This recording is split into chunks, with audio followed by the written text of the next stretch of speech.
let's examine expressions. I'm going to start a new JShell session, and we're going to try out the expression that we tried first, 1 plus 1.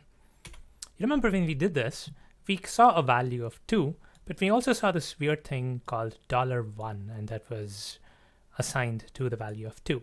This is very similar to doing something like this. Int I equals 2.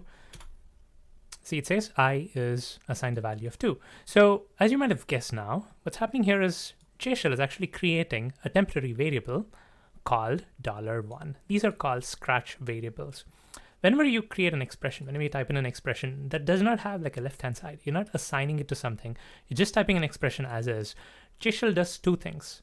Not only does it evaluate what that expression is, right? Calculate the value and then print it out for you, it also stores the value of that expression into a temporary variable, into a scratch variable.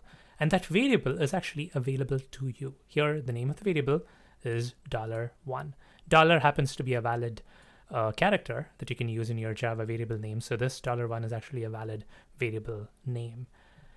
Now the question is, what is the type of this variable $1?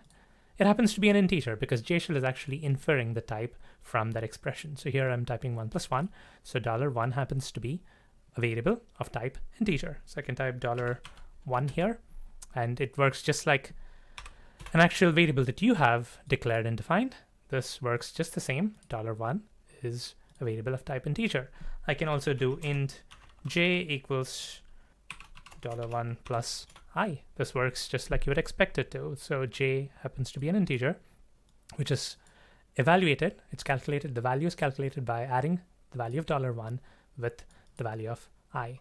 So this works for a whole lot of other primitive types as well. So for instance, if I were to add a string hello with the string world, I'm going to get a variable called $6, which has the string value hello world. And can you guess what the type of $6 is?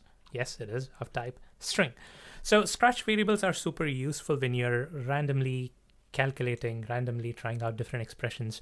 They are saved so that you can access them in the future. Now, there is a specific JShell syntax to access previous variables. And this is true not just for scratch variables, but if you have been working on a long JShell session, if you created a bunch of variables, and you don't remember what are all the variables that you've created, you can use the special JShell command called /vars. This is a command which is like we've seen before. It starts with a slash, so it is a JShell command, and it tells you all the variables that you have created in your session. So hit enter.